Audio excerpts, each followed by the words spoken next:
Prinsip utama, di masa pandemi adalah kesehatan dan keselamatan itu nomor satu.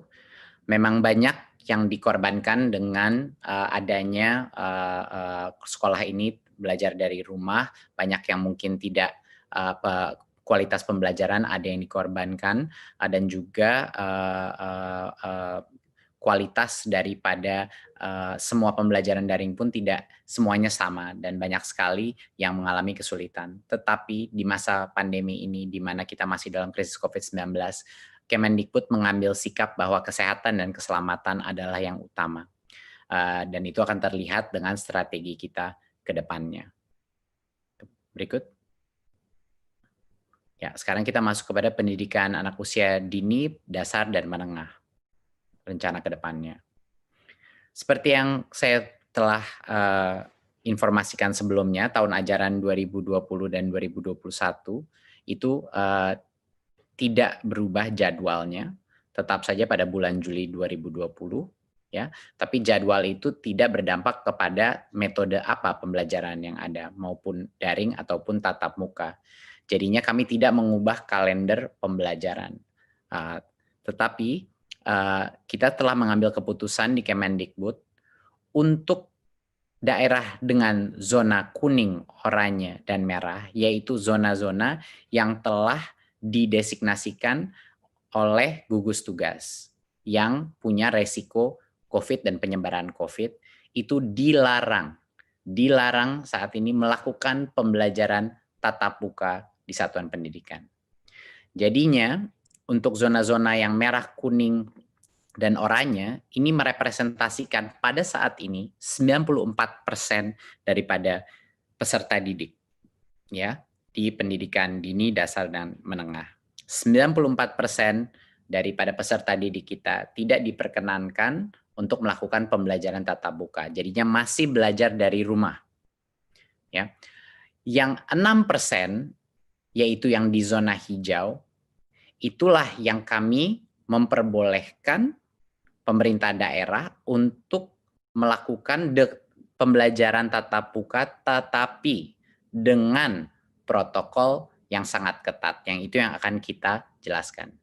Jadi, saya ulang lagi, bahwa untuk saat ini, karena hanya 6% daripada populasi peserta didik kita yang di zona hijau, hanya merekalah yang kita berikan, persilakan untuk pemerintah daerah mengambil keputusan untuk melakukan sekolah dengan tatap muka. Sisanya yang 94% tidak diperkenankan, dilarang karena mereka masih ada resiko penyebaran COVID. Berikutnya. Jadi bagaimana kriteria kita untuk memulai pembelajaran tatap muka? Tentunya dari seperti yang saya paparkan tadi, pertama harus zona hijau dan itu penetapannya ada di gugus tugas dan nanti akan diperjelaskan juga dengan kepala gugus tugas apa yang dimaksudkan zona hijau, kuning, dan oranye. Jadi pertama, kabupaten kota itu harus zona hijau. Kedua, Pemda harus memberikan izin. Jadi Pemdanya pun harus setuju.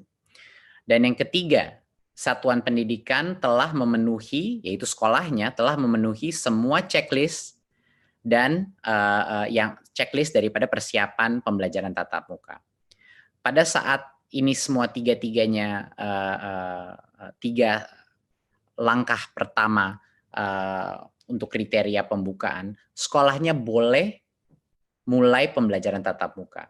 Tapi ada satu lagi perizinan yang harus dipenuhi, yaitu orang tuanya murid pun harus setuju untuk anaknya mereka pergi ke sekolah pada saat itu. Jadinya misalnya zona itu sudah zona hijau, Pemda sudah mengizinkan dan satuan pendidikan itu sudah memenuhi checklist-nya.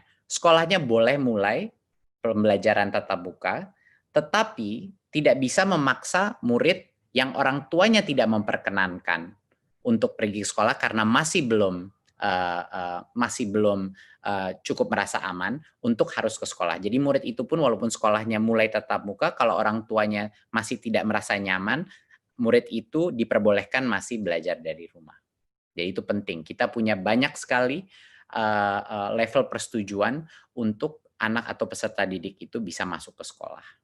Ya, sekali lagi ini hanya yang zona hijau yang merepresentasikan 6% daripada populasi peserta didik kita.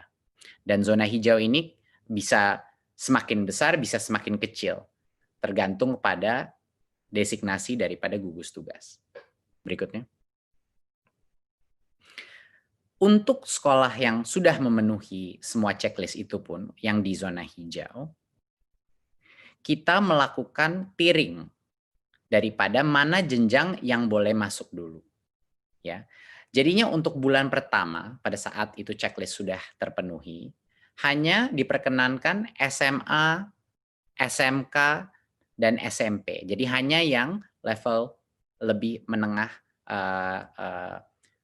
situ. Jadi SD saat ini belum boleh dipersilakan membuka, harus menunggu 2 bulan lagi. Ya, jadinya untuk yang paling awal pun hanya level SMP ke atas yang boleh. Baru setelah 2 bulan kalau semuanya masih oke dan semua masih hijau, baru boleh SD dan SLB yang mulai dibuka, ya. Mungkin saya koreksi untuk yang tahap 1 adalah SMA, SMK, MA, MAK, SMTK, SMK, dan lain-lain. Ya. Untuk tahap 2, 2 bulan setelah itu baru boleh SD, ya, MI, dan paket dan SLB. PAUD adalah yang paling terakhir dan baru boleh di bulan kelima kalau zona itu masih hijau. Ya, bulan kelima barulah PAUD boleh memulai belajar dengan tatap muka.